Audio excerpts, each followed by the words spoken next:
So I make it 6 minutes past 12. I suggest we get started. Thanks to everybody for joining for the School of Health and Wellbeing lunchtime seminars. We have 2 speakers today. If you have any questions during the talks, please chuck them in the chat or wait to put your hand up when we get to the question session.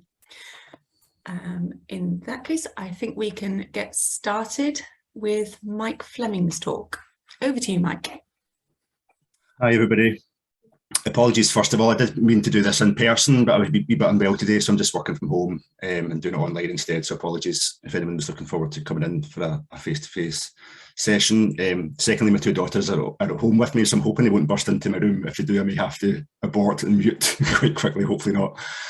Okay, so today I'm going to talk about educational and health outcomes among children who've been placed in local authority care in Scotland compared to their peers.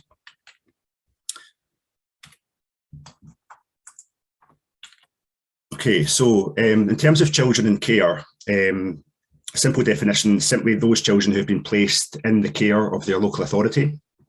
That can be done for a number of different reasons. It could be due to neglect from their parents or caregivers, due to abuse or risk of abuse from parents or caregivers. It could be due to complex disabilities or needs, either of the child or, again, parents, or due to exposure to crime.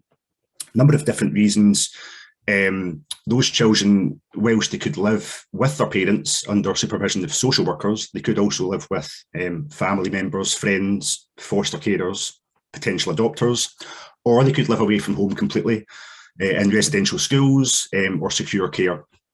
To give an idea of scale, in 2018, around 15,000 children were looked after in Scotland and 75,000 in England. We know quite a lot about those children already, namely that they have very poor outcomes compared to their peers across a number of different health, educational, social and behavioural domains. However, there are gaps in the literature. In particular, a lot of those outcomes are very interconnected, specifically health and educational outcomes. However, most studies have tended to be quite small sample. They've tended to focus on singular outcomes. And that resulted in a systematic review highlighting a need for more population-wide studies, particularly looking at educational outcomes in that cohort. So with that in mind, what I wanted to do was look at a wide range of educational and health outcomes among children in care compared to their peers. And these are some of the outcomes that I looked at. I'll cover them in more detail in the next few slides. So the cohort that I used is one that I've used for many years now, for a number of different papers, had access to 4 years worth of school data in Scotland in the form of the Scottish Pupil Census, which is a census taken every year, providing information on all pupils attending local authority primary and secondary schools in Scotland. It has a wealth of demographic data available on those children. Specifically for me, it's interesting because it has information on whether children require any type of special educational need. And some of those reasons for additional support are listed at the bottom of the slide there. Things like autism and learning disability, for example. I linked this cohort to a looked after children cohort using exact matching on Scottish candidate number, which is a unique identifier within the education sector, and that provided information on children in care. It used the same methods to link to other educational data sets as well. So an attendance data set providing information on absences and exclusions from school, SQA exam results providing information on attainment, and also a Leaver destination data set providing information on unemployment post-school. This was linked using probabilistic matching on sex, date of birth and postcode to the CHI database to obtain a CHI number for each of those pupils, and that enabled further linkage on CHI number to a number of health databases. So with respect to this study, I was interested in addition to the educational outcomes, I was interested in all-cause hospitalisation and mortality, and also cause-specific hospitalisation for self-harm and injury. I also linked to national prescribing data, the PIS database, which holds national information on all prescriptions prescribed and dispensed in the community in Scotland. And I was interested in a number of common chronic conditions in children. So you can see there from diabetes through to skin disorders. And I also linked this to maternity data, retrospective maternity data, to allow adjustment for a number of important obstetric confounders. Now, I'll brush over this slide quite quickly. This is really just to say that it was a robust linkage, a high linkage rate, and importantly, it provided information on about 2.3 million school records pertaining to around 700,000 school children in Scotland attending school over that period. So a very, very high, very large cohort, a national cohort, and around 2% of those children had been in care at any point in that period. So around 14,000 children had been in care. Now, again, for the interest of time, I won't go into too much detail in this slide, but this is showing three models: univariate model, a partially adjusted model for social demographic confounders, and a fully adjusted model for social demographic and maternity confounders. Here you can see the outcomes of interest across education and health down the left-hand side. When we focus on the fully adjusted model, so the take-home messages really here: children who have been in care at any point, increased absenteeism compared to their peers, 4-fold increased risk of being excluded from school, about a 3.5-fold increased risk of requiring additional support needs, in other words, special educational need. Here you can see around a 6-fold increased risk of poor attainment and a 2-fold increased risk of unemployment. And again, down here with respect to admissions and mortality, poor outcomes rate across the board. Again, of particular interest here may be a 5-fold increased risk of self-harm admissions. Now, some of those might not be particularly surprising, but nevertheless good to see on a population-wide scale with population-wide data. Now, what I also looked at was risk of those children requiring treatment for a number of different chronic conditions compared to their peers. And what I found here was increased risk of requiring treatment for conditions such as epilepsy, ADHD, depression, and neurodevelopmental multimorbidity. I also looked at some physical conditions, but there was no associations with things like diabetes, asthma, and skin disorders, and that very much agrees with some of the previous literature. So previous literature have found links to increased mental health and neurodevelopmental conditions, but not physical conditions. With respect to the types of special educational need that those children were requiring, so again, I looked at the different underlying reasons for special educational need, and as you can see here, significant results right across the board again, but with respect to the size of those effects, biggest effects were seen for social, emotional and behavioural difficulties and mental health conditions. That was quite interesting to see those come out. Now, what I then wanted to look at, knowing that those children that are in care have increased needs at school and increased mental and neurodevelopmental conditions, is that driving the other associations with the poor health and educational outcomes that we saw already? So what I did was revisit the analysis that I showed before. So this is the same results as I showed previously with the same effect sizes. So that's the fully adjusted model. But then we additionally adjusted for whether those children were in receipt of care for epilepsy, ADHD, depression, or any other type of special educational need. So that's adjusting for those, and the second model is actually taking those children out of the analysis completely. And what we can see here is that although the effect sizes do change, the overall message is unchanged. In other words, irrespective of those children having additional mental, neurodevelopmental and educational needs, the outcomes are still poorer. So that hadn't really been done in other studies before, taking into account those additional needs. So one other thing I looked at was the type of care that those children were experiencing. So within the 14,000 odd children that had been in care at any point, around 88 of those had a placement type recorded. In other words, at home, away from home. About 54% of those had been looked after away from home in secure settings, and about 42% of them at home, either with parents or relatives or adopters. And the other 3% had experienced care in both settings. So I wanted to revisit and look at some of the educational outcomes within that sub-cohort, the exposed group, to see whether the type of placement would have any impact. And what I found was that compared to children cared for at home, those cared for away from home actually had less absenteeism, less exclusion, less risk of poor attainment, in other words, better attainment, and less unemployment as well. So there was something happening with respect to a potential protective effect of being looked after away from home as opposed to at home, and something we should look into further in future research. So there was definite limitations in this study. I had limited data on the type of placement. I could only really look at home versus away from home, but nothing more than that in terms of whether it was parents or relatives, etc.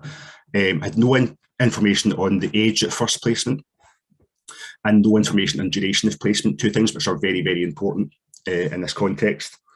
And crucially, I had no information on whether children had been looked after preschool. That was important because if a child had been in care preschool and had come out of care before starting school, this study wouldn't have picked them up because it was a school cohort. So that was a limitation as well. And I also had no information on reasons for entering care, whether that was due to maltreatment or crime or something else, additional needs. So certainly, again, lots of scope for future work to look into those aspects. Nevertheless, despite those limitations, a very worthwhile study and some nice conclusions, namely that children in care had poorer health and educational outcomes compared to their peers, independent of those increased neurodevelopmental and mental health conditions and special educational needs. However, it did appear that amongst that cohort, being looked after away from home compared to at home did have some protective effects. And as I said, definitely some future work to look into regarding type, age, and duration of placement, and also those underlying reasons for entering care. So if anyone is interested in looking at this further, the paper was published last year in PLOS Medicine, and another nice little touch, it was selected by the HDR UK Impact Committee as a case study due to the nature of the linkage and the different data sets that it brought together, which was quite nice for me as a little confidence boost, I guess. And yeah, these are the thanks, and happy to take any questions. That was fantastic. Thank you very much. Very, from my point of view, slightly shocking and very important work. I think it's really, really cool stuff. I see there is one question in the chat so far, and then we'll go to the people who have their hands up. So, Stephanie, are you happy for me to read it out, or do you want to speak? Either is fine. I can just speak, thanks. Yeah, thanks for that presentation. That really was very interesting. I was just picking up on the higher levels of neurodevelopmental conditions and learning disabilities of children placed in care, and I was wondering whether you've looked at the prevalence of those also in the parents of the children placed in care, and whether that might have influenced the need for the child to be placed in care in the first place. If you've mentioned it, sorry, I might have missed it. No, I haven't mentioned it, and unfortunately it's a glaring omission, not only in terms of this study, but in terms of some of the other studies that I've looked at. For example, one of the other papers we looked at was educational and health outcomes among children with neurodevelopmental multimorbidity as well. Quite a lot of the peer reviewer comments were around, what is the situation within parents? Don't have any information on that within the data set that I worked with for this study, but actually in Scotland as well, in terms of the big data sets, the administrative routine databases, there isn't really anything in terms of maternal and paternal, mother and father, mental health conditions and such like. So it's quite difficult to get that, and it's something that's obviously very, very important. Again, in terms of looked after children, there are some smaller data sets available. that again could be potentially linked. But in terms of the national administrative data, there's nothing really there. Okay, thanks. Danny Bradford has his hand up. Or has put it down. Maybe that answered that question. No, I forgot to unmute. Hi, Mike. Just want to say, obviously, thanks. That was that interesting. Just so everyone knows, Mike's actually one of my annual reviewers, and my project's quite related to his. So, I'm always very impressed by just how much work has come out of this, and I'm also quite scared for the standard to set. But yeah, great stuff. And I was wondering, I can't remember off the top of your head, did you do any subgroup analysis by age that you've got results for, off the top of your head, for say just primary school kids, or was it all school age children together that you looked at? It was all school children, so it was from 4 through to 18. So primary school and secondary school kids, and I cannot remember off the top of my head what the age breakdown is. We did look at, so normally with those types of papers I do look at breakdowns by sex, age and deprivation to try and get a handle. I cannot off the top of my head remember what the breakdown was, whether there was anything particularly interesting coming out of it, but I would have looked at it within the study. The fact I've not reported it here probably suggests there wasn't anything particularly big going on with it. Yeah. But if it is, it would be in the paper. But yeah, I normally look at the breakdown by primary school children, early secondary, and then later secondary tends to be the age groups I would normally look at. Right. Yeah. No, you've probably got it somewhere because I've got your thesis and all your papers lying around, so I will go check out information to tell anyone else who's in here about this notable differences of the different ages. So thanks again, man. No worries.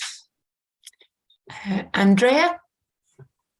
Hi, thanks. Oh, Mike, another fab bit of work. Well done, thank you. So Matt, I have a question, and it relates to that really quite striking finding about the corporate parents seeming to do better than children staying at home, either with their parents or in foster care or with kinship carers. And it was to try and understand. So in terms of did the groups of children in those different settings, did they seem similar in terms of other related health outcomes and things? Because that really is quite striking. And I was trying to imagine in sort of the actual context whether children would be more or less likely to end up in residential settings if they have more conditions or less. So it was just to try and unpack that a wee bit.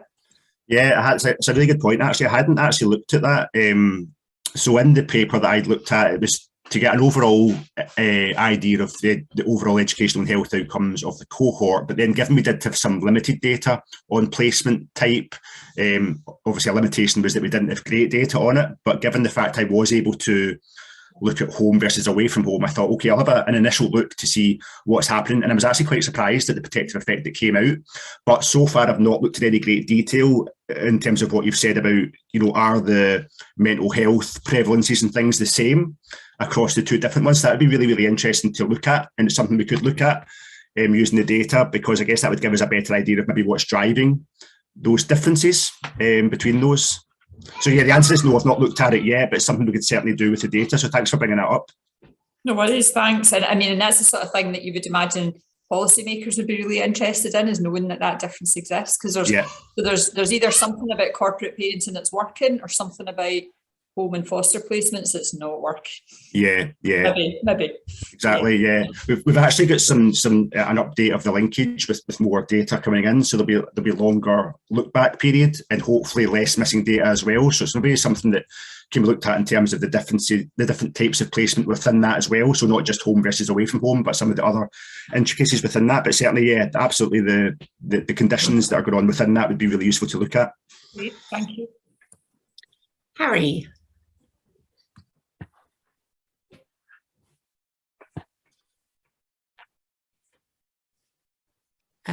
Can't actually hear you, Harry. It looks like you're not muted, so I don't understand.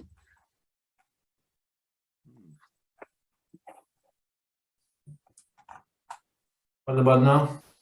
Can you hear me? Okay. It was a problem with the setting. Hi, Mike. That was very, very interesting, and especially this type of research is very rare. I mean, usually what we do is very, very abstracted, and we're looking on specific, very, very specific things. But you're kind of looking things on a very, very much more holistic way, and I really congratulate you for that. I was just wondering.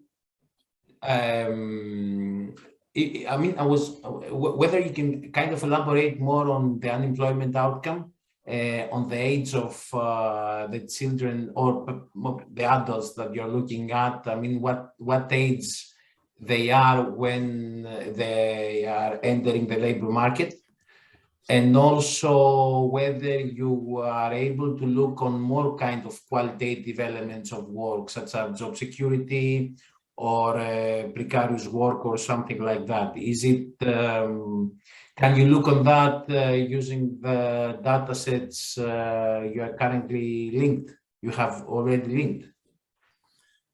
So in terms of the unemployment outcome, so there are some limitations around it, and it's only for the first 6 months after leaving school. So it's pretty much set up as an immediate kind of what happens to the child after leaving school. So do they go into higher education, further training, or are they yet to find any kind of form of work at all? So it's pretty much looking at what happens in that 6 month period, which obviously, you know, is not a great long-term indicator of what may happen, but that's how it's set up within the education sector, and that's the data that we used.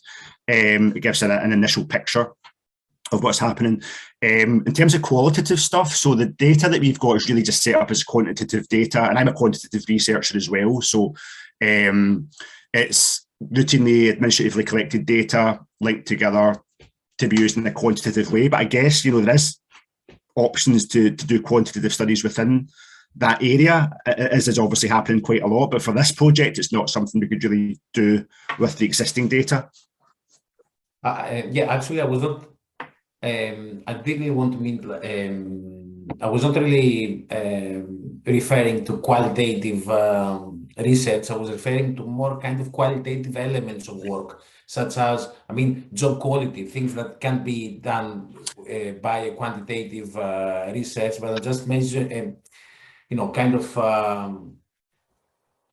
asking whether you were able to look on things not only in terms of employment status, but employment type, such as job security, part-time versus full-time, or things like that.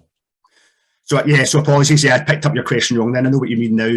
So yeah, in terms of the employment stuff, so it was just one of many indicators I was interested in. In terms of the data that I've got access to, none of that's really in there at all. I think to get that kind of information, you know, you might be looking at welfare data or further linkages to other data sets. And again, I know there's lots of issues with other researchers trying to link to, you know, welfare data and stuff like that, but potentially that kind of stuff might be in there.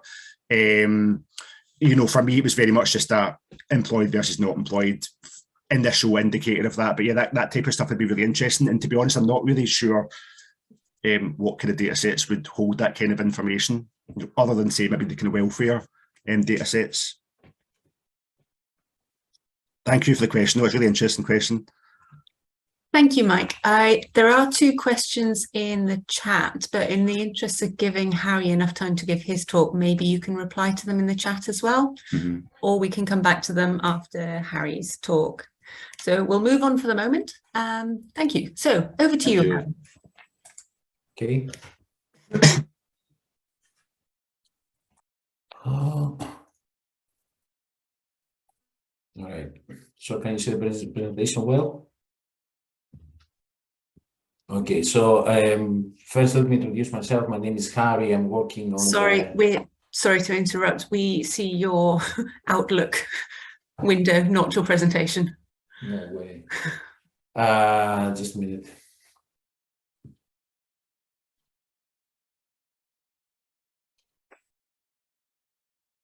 Wow, it's green one. What about now? That's it. Thank you. Okay, I did the exact same thing. I don't know what happened.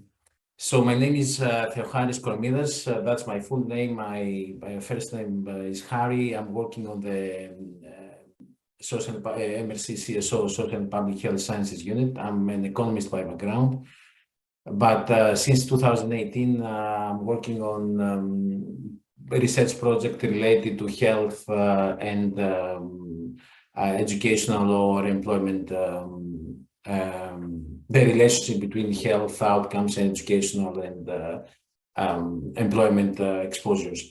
So what I will present today is a research project that I've been working on like the last, I don't know, 6 or 7 months. It's still a work in progress. So there's a kind of slow progress on that, but this is because, I mean, of many other things that that needs to be finished first. So the title of this research is the relationship between trade unions and workers' well-being before and during COVID-19 pandemic in the United Kingdom.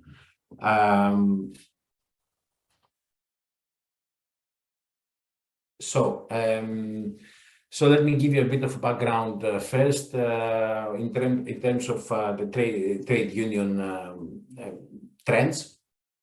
In economically advanced countries, what we have seen, we've seen a massive decline in union membership.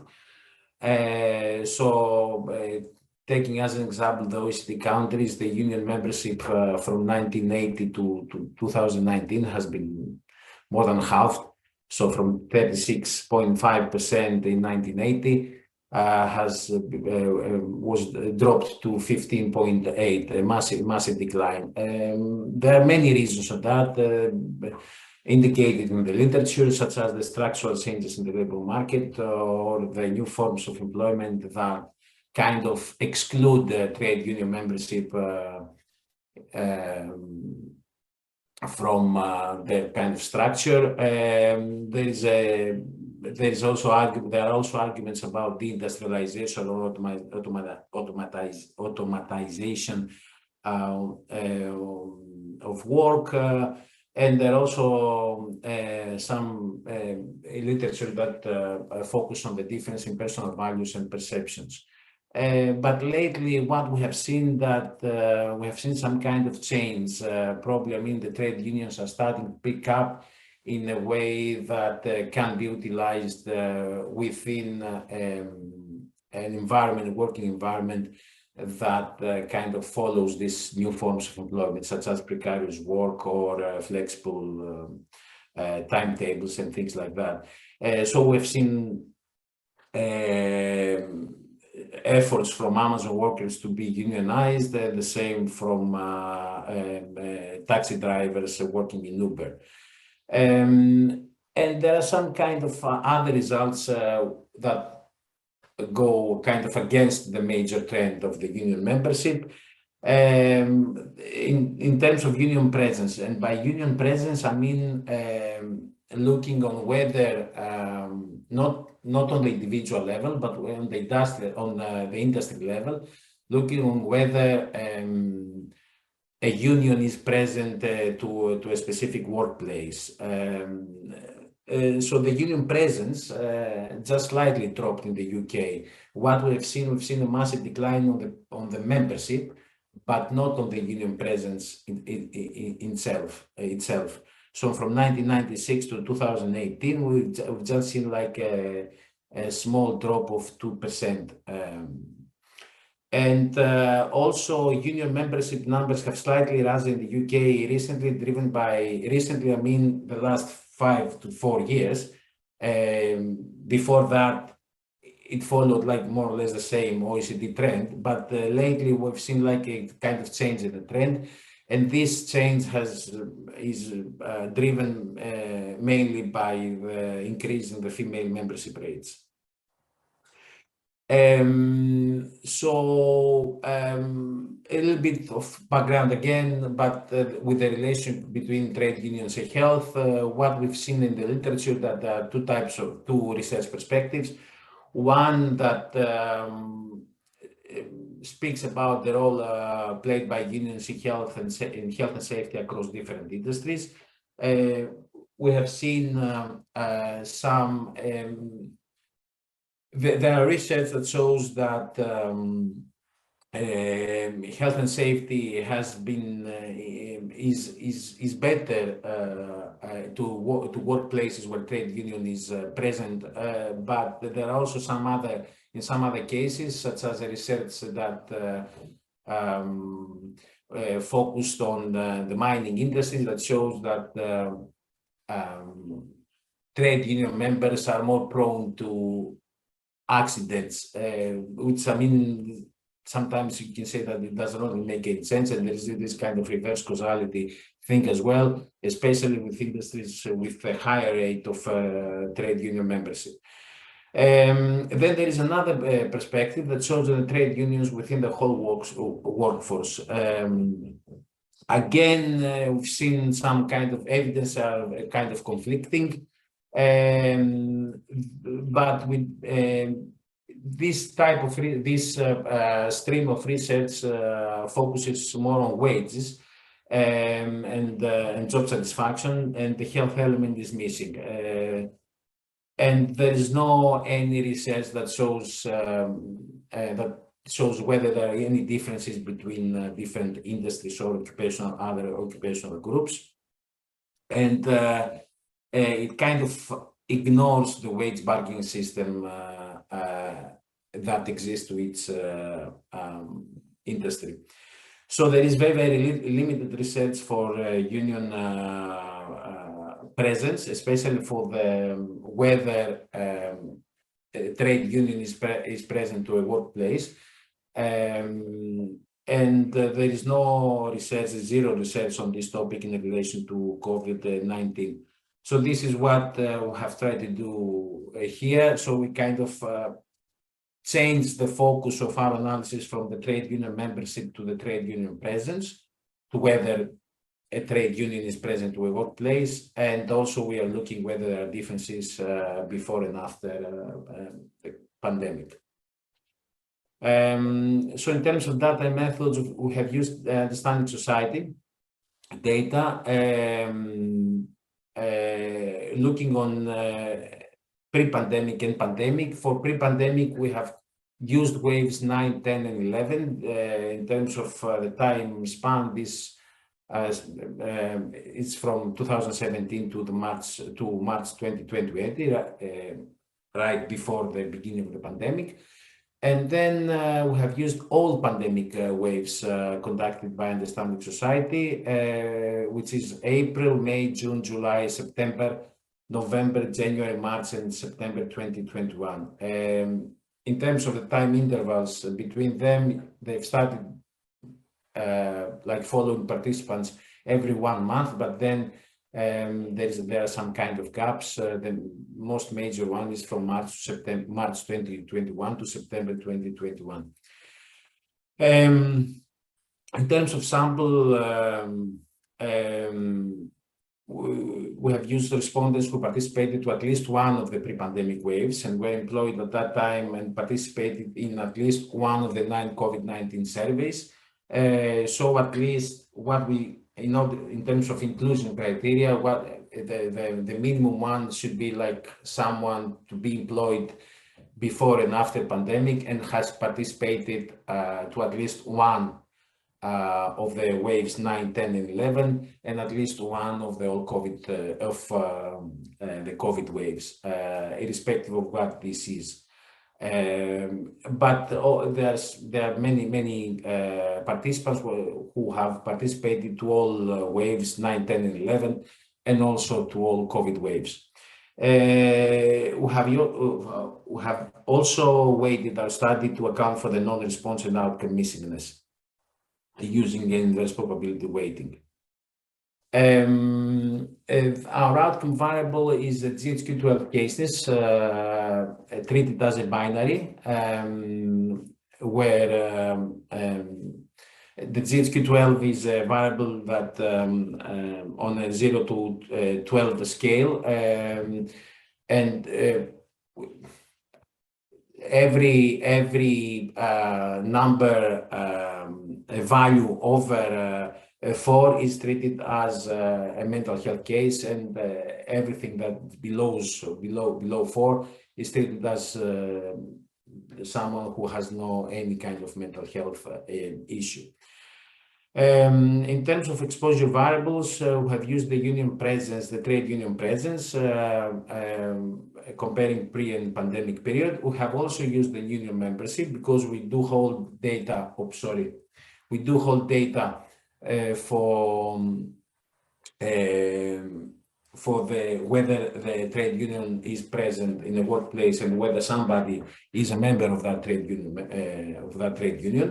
We don't really. We've decided not to use the union membership as a primary exposure, because then we'll be missing a lot of information to industries where trade union is not present. So if we were using the trade union membership as our primary exposure variable, then we would be kind of restricting our analysis only to industries where trade union is present, and we didn't want that.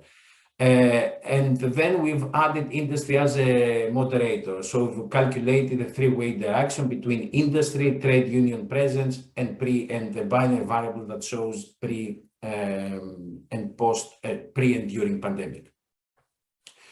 We have adjusted for gender, age, and ethnicity, country of residence, highest qualification, subjective financial difficulties. Financial difficulty is a subjective measure where we've calculated that as a binary variable, whether somebody identifies himself or herself as having a financial difficulty, whether somebody is coping with the amount of money they are getting from any source, even if this is like employment or any other source of income. We have used mixed effects analysis with a binary with a log linear link function for a binary outcome. How many time do I have? So, you have okay. about 5 more minutes, and then there should be time for questions. Okay.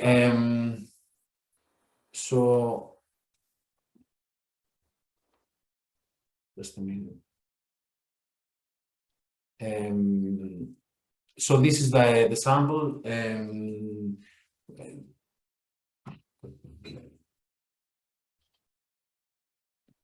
Okay.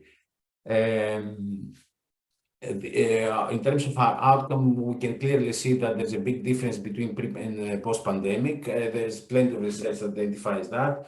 And what you can see there here in that table is like that our two samples, pre and during pandemic, are pretty balanced. So there's no any kind of differences in terms of the percentages for all the covariates we have used as to adjust. Going directly to the results, what we can see here is like from the left-hand side, you can see the trade union presence, and from the right-hand side, you can see the union membership. The blue hollow square on the left-hand side shows the GHQ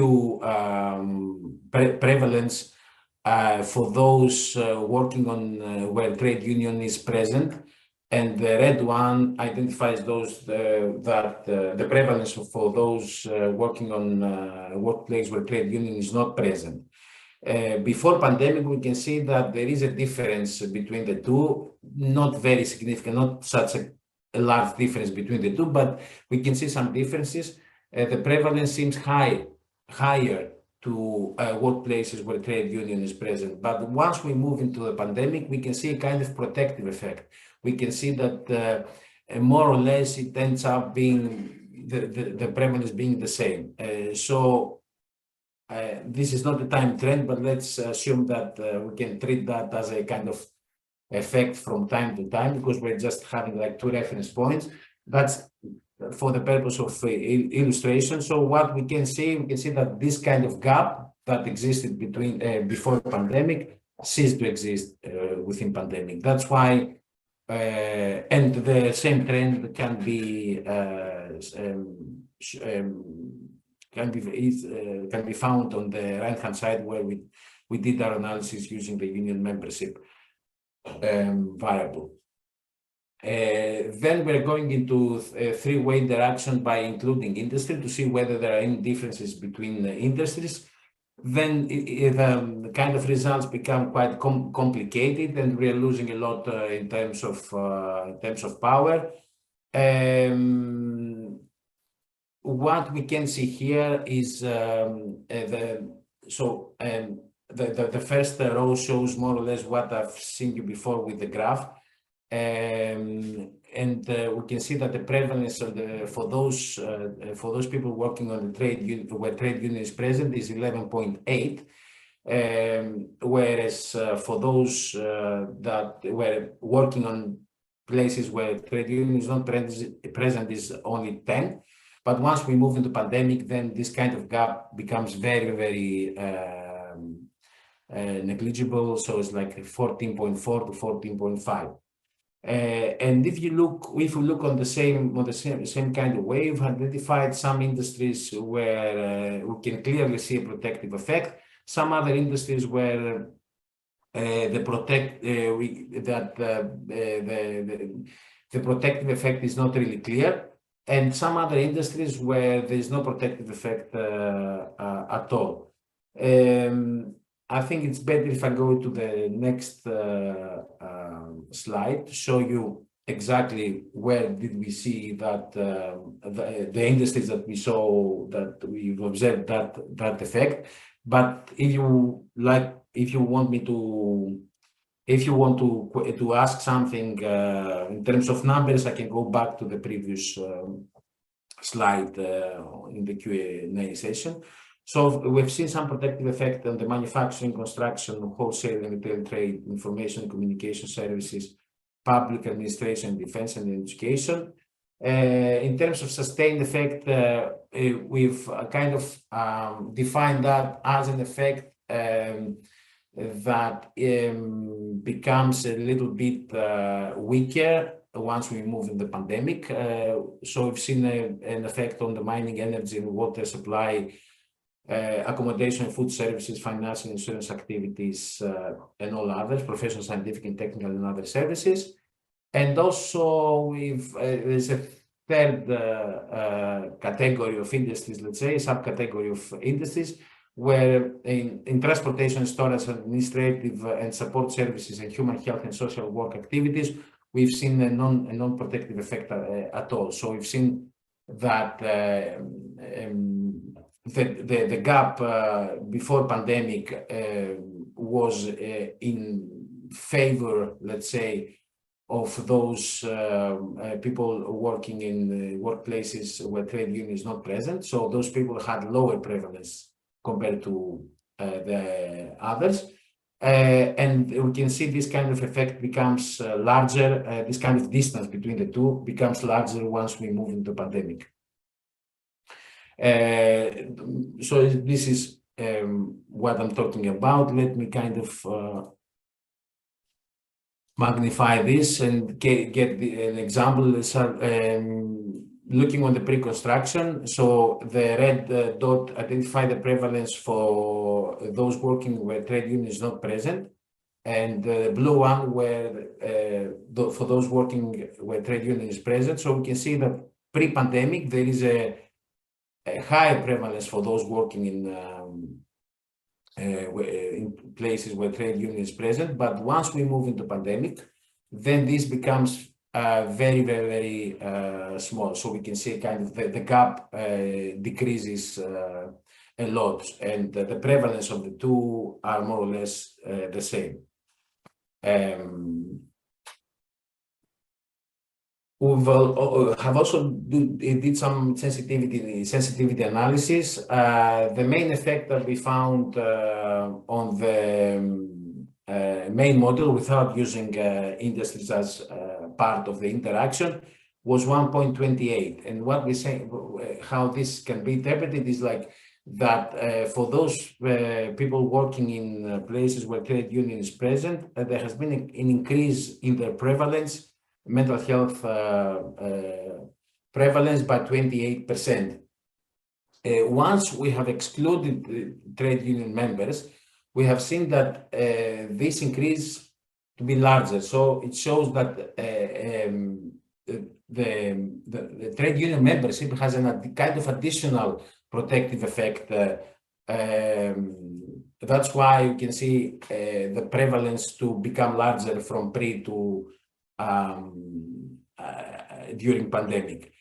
And then we have also did some further analysis. I'm just focusing here on the odds ratios without talking about the marginal means, but we can see more or less the same trends. We did some secondary sensitivity analysis by excluding the public sector from our analysis, making the assumption that, not the assumption, I mean, because we do know that most of the organizations of the public sector organization, they do have a trade union present in their analysis, but we don't really see any kind of big difference in the effect between 1.28 and 1.30. So it seems like that the effect is more or less the same in the public and the private sector. And with regards to conclusions, our analysis implies that there is a protective effect on mental health by the presence of trade union by the presence of trade union on average, but we can see kind of a small effect. The same applies for the trade union membership, but again, we are ending up having confidence intervals that are that overlap to each other with effects that are very, very difficult to be interpreted.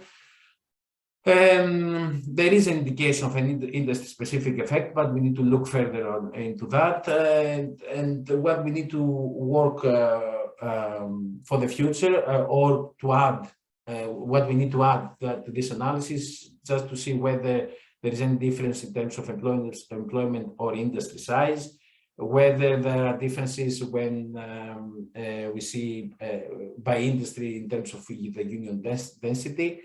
We will have also tried to identify whether we can use any kind of falsification outcome, like a negative outcome control or negative exposure control. But this is very, very hard to find on a survey. And we're also looking to see whether some kind of regulations by the government, especially the 2016 one, has played some role.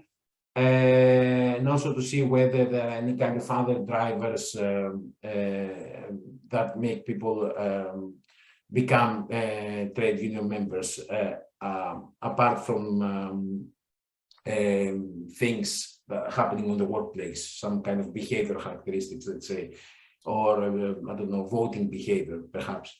And lastly, I would like to acknowledge my co-authors, Wells Jacks, Lia Vimu, and Vital Katikereddi. And also I need to give a special thanks to the Understanding Society participants. Without them, the research will not really be possible. That's all. Yeah, thanks. Thank you very much. Very nice talk.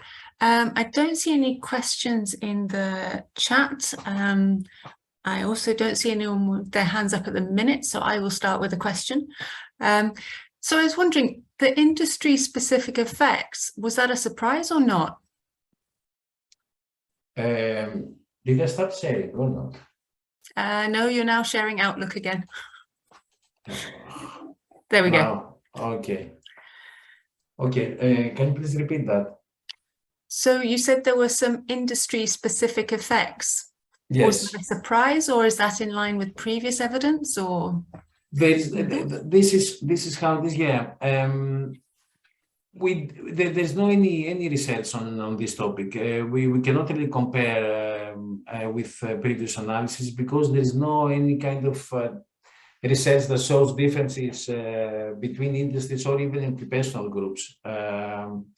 There are some research that shows difference between kind of very, very broader categorization of industries such as service, manual, non-manual, but this is quite dated. I mean, research from 1990s. That's why we wanted to do some research by including a more detailed categorization of industries. We did see some differences between industries, but yet we are not certain on how to interpret this.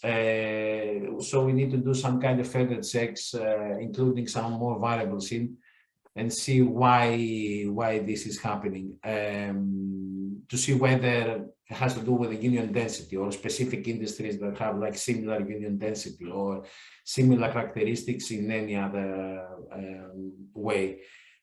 Still, we cannot really explain that, but we can clearly see that there are differences between industries. It could be there is a problem with the sample as well, so it could be that maybe there is a problem with the representativeness of our sample, and see how we can deal with that. Okay, thank you very much. I don't see any other questions or hands up, so thanks to both of our speakers, and we will end the session there. Thank you very much. Cheers, Harry. Right.